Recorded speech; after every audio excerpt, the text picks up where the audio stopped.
Thank you very much for this brilliant presentation. I have one question actually for the diaspora.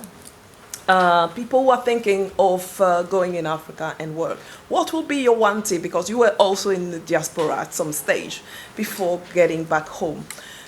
What will be your advice for people? Well, it really depends on your country and what you want to do. I would say that if you're really committed to coming back, you should look at the entire continent. Don't just, unless there are personal reasons. So I think the opportunities are wide open. About 2 years ago, I got a call from Harvard Business School, and I was like, admissions, I graduated 17 years ago, I can't even help anybody with admissions. They said, no, it's career services. We have all these students who want to come to Nigeria. That summer, they had 50 students. And they were Germans, Asians, European, all coming to Nigeria to spend the summer. And many of them, after they finished their MBAs, are still in Nigeria. They're taking jobs that many of you should be taking. And I don't know what the attraction is to be in the UK. It's freezing.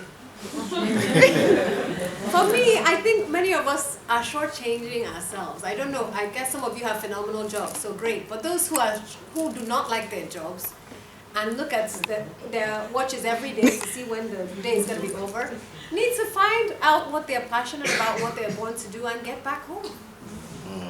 At home, you're a big fish in a small pond.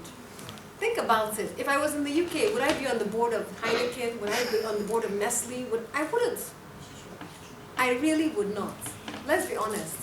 It would be so difficult to break into the systems here because I'm not from here, I'm a different color skin, there are prejudices, there are lots of things that will hold me back.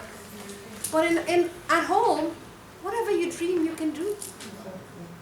There are no limits, as far as I'm concerned, at least in Nigeria. I don't see limits.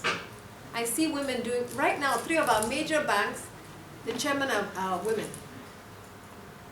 And you don't have that. In fact, McKinsey just did a study on gender. I don't know how many of you have seen the Africa study on gender. Corporate Africa is doing much better than the US and the UK when it comes to women in senior leadership positions. On boards, in leading companies, and I was like, wow, I was shocked. I'm sure you guys are surprised. Because our stereotype is that African women are nowhere to be found. But this was just a corporate assessment, and it's actually doing better. Thank you. I just wanted to say, when you asked your question, could you just do just tell us who you are so we know who's in the room? Okay, yes, so I can revert back. So I'm Francine Belli. I'm a digital strategist and multimedia journalist. So I also help entrepreneurs at the moment on a program who is to build digital platform in Africa. But this is done online. So, but yes, with great ideas. So, yeah, perhaps a future partner. and Francine has set the bar, so it's literally 20-second pitch before you ask your question. Not 5 minutes. I've done that before. I'm guilty. If there's someone in the room, I want to see me, I give my full pitch, but 20 seconds. Sorry, go on. Hi, my name is Robert Puru, and I recently graduated from doing my master's in Japan. And one of the things that I was particularly interested in is, with your background, Ndidi, you worked at McKinsey, so you got a really good foundation. And how important did you see that foundation, the schooling that you got from actually working and learning about different businesses through management consultancy? So I think it was a great foundation. I always tell young people, if you can get the best jobs anywhere in the world, and you don't know what you want to do yet, go for it. Interestingly, when I worked at McKinsey, which was many, many, many years ago, Africa was just an idea. We had to lobby to get the first office in Johannesburg. And 2 months ago, I spoke in the Lagos office. They have 70 consultants. It's their fastest growing office and one of their most profitable in the world. And I told them, do you know the price people had to pay to get this office? You know what I mean? To even get black people into McKinsey. It was tough. So it shows you that how far we've gone. So I would say open your mindset. You don't have to work for McKinsey UK. You can work with McKinsey anywhere in the world, wherever you can build your skills. If you don't know what you want to do yet. If you're very clear, I think you can start it and hire a McKinsey consultant to join your team. Right? Any other question? Yeah. Hi, thank you for sharing with us. My name is Chris, and I'm a master's student at the LSE. You've explained about how to make the ecosystem, and my question is, what are your strategies in engaging your opponents and maybe turn them into your partner? That's a great question. So I'm still learning how to develop those strategies. I told you about the outburst I had from the woman from the government. But I think when I've talked to social innovators who have done that, what they tell me is that they basically make their opponents their champion by giving them credit. So even if the government has been your stumbling block, whenever you have a press conference, you say, the government has been so supportive of our efforts. They turn it around. You know, everybody likes to support a winner. Everybody wants to be associated with success. It's a human phenomenon. So I think that's a big plus. And I think it's something to think about, and that's what has worked for a lot of them. There's some who work in very, very difficult spaces, like human rights, democracy, LGBT. I mean, that type of work, they often have to circumvent the government. But then they find other partners. In civil society, they find partners in the private sector. So it varies based on what you're trying to change and whose mindset you're working with.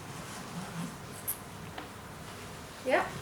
My name is Yomi. I work for a diaspora organization that takes older Nigerians to Nigeria volunteering business. And I do think that we're missing, I know it's good to see all these young people there, but I do think we're missing a group, because when I think the overseas over, you find out that these people have money, they work here, many of them not in so much powerful jobs, but they're not aware of what to do when they get back, because they know they're not going to be applying. So I'm looking at your book, and I think it's very useful, and I'm going to use that. But my advice, I think I'm happy that you said not all of us have to scale up, because yes. I'm a social worker with disability. Yes. And I only work in 2 inclusive units in Yeah. Lagos. Yeah. But Lagos State now want to copy those, and they want to scale up. So I think for some of us hearing that Exactly, message, that's state of the art. Yes. Yes, yeah. I love it. I think we definitely need examples of what works that can be replicated. I had a slide which didn't show up in this version that says, look at Pan-African University. I don't know how many of you have been to Lagos Business School. I mean, driving into that school, their tagline is Center of Excellence. Mm-hmm. And I every time I go, I'm like, how do they do it? Mm. How do they do it? It's amazing. And so I think that having state-of-the-art examples inspires us to believe that it's possible and that it can be replicated because you've done it once. But they don't have to be the ones replicating it. With LEAP, when we started LEAP, there was no other leadership development organization. Today, there are hundreds across Nigeria. I feel like we inspired them. Same. It's good, right? To inspire others. I don't see it as competition. I think the field is wide enough. If you have some of the people we have in political office, you know we haven't started our job, right? Because our dream is that some of those people will be LEAP alums. We do have LEAP alums doing phenomenal work, but we haven't gotten them into political office yet. So keep up the good work. I'd love to talk afterwards. I love the idea of older Nigerians going back to volunteer. I think it's great. There's a question from the lady. Hi, so I'm Eunice. I'm a doctor by training, currently working in global health. I was very much interested about your example about the pineapple jam, people preferring coloured water. When the change that you want to make is like positive behavioural change, which is not demand driven, so people prefer to queue up to eat KFC to a proper food, or people prefer to buy cigarettes to whatever, or coloured water to a natural jam. Do you just leave it and say, okay, go for it, and just mess up your health, or do you try and push through with a positive alternative that's healthier? That's a great question. So I think it really depends on what change you're trying to make happen. For us, we're very clear we wanted to improve the lives of farmers, improve the nutritional status of our people. So jams wasn't the only way to go, right? We could do anything else. So that's why we changed. But if yours is a health intervention, you want to address the fact that most Nigerians, I mean, the rich Nigerians are getting obese and they're having, you know, hepatitis, all sorts of issues associated with that. Then you have to, and that's your passion, then you have to address it by behavioral change. But it takes a long time. And you have to be very creative about it. I mean, I was reflecting on the fastest change movements I've ever seen occur in Africa. And guess what it was? Mobile phone. During the Ebola outbreak, Nigerians started washing their hands, using hand sanitizer. And, I mean, every bank, hairdresser, every organization overnight changed its approach. You get to a factory from the gate, they'll say wash your hands, use hand sanitizer. And I wondered what it was. Guess The fear what? of dying. Fear of death. Yeah. Fear of dying. Oh my gosh, you need Fear to of find it. dying the way Ebola victims die. Because people are not afraid of death, really, but they don't want to die that way. So the question is, for other interventions, what can we do to create that fear or hope that leads to that type of? Because just as quickly as we change behavior, we're now back to bad behavior, right? So how do you sustain that momentum? And I think in terms of changing mindset, we've been trying to do that at least. What people tell us is, you teach us to be ethical, to be change agents, when we get out into the world and we're beaten up, we're punished for being ethical. And so how do we sustain it? And so it's a challenge, But don't give up. You have to be passionate enough about it that you want to stick with it for years, because behavioral change is not an overnight issue. It takes lots of time. No, sorry, your gentleman, I think you were the first. I just want to say how much I value your point of starting with values, governance, and principles, because I think it's one of the challenges we have in business in Africa. And I think we usually start with business and welfare. But mine is a plea to you. I'm involved. I want to widen the spectrum to a global, like you, I'm a serial entrepreneur, but I actually think globally. And I want to widen it globally. In the world today, there are 2 billion colas being drunk every day, 1 million a minute. None of them use an African ingredient anymore, except this one, which I've got involved in. So one of the things for us in a room like this, where we can add value to African businesses, is to actually be entrepreneurs, promote businesses. So one of the challenges I face, I think in 3 years we should be producing in Africa. Yeah. It's not my company, I'm an early adopter. I make sure that produce was sourced from Africa for this, Sierra Leone in particular. I might be coming to talk to you when we think about producing in Sierra Leone, because I like the point about partnership as well. But more importantly, we're all being told this side, and when I've been in Sierra Leone, I've been told this is all about cost. So your point about beverage is really interesting to me, because the main reason I put it back 2 years is I'm being told it would be difficult to sell this, all natural ingredients, for the price I sell it here. And that's true, but for the price, it will still need to be more expensive in Africa. Right. So understanding the market, I think, is a critical area that one needs to develop and maybe to explore. Because usually we're talking about entrepreneurs building their own businesses. Right. I'm very interested in how we take market from those who make a lot of money out of Africa. Right. And create our own businesses that actually eat into that market. Right. You don't have to take over Coca-Cola's 1.6 billion of those 2 billion products every day. But imagine if we took 25% with African ingredients in it.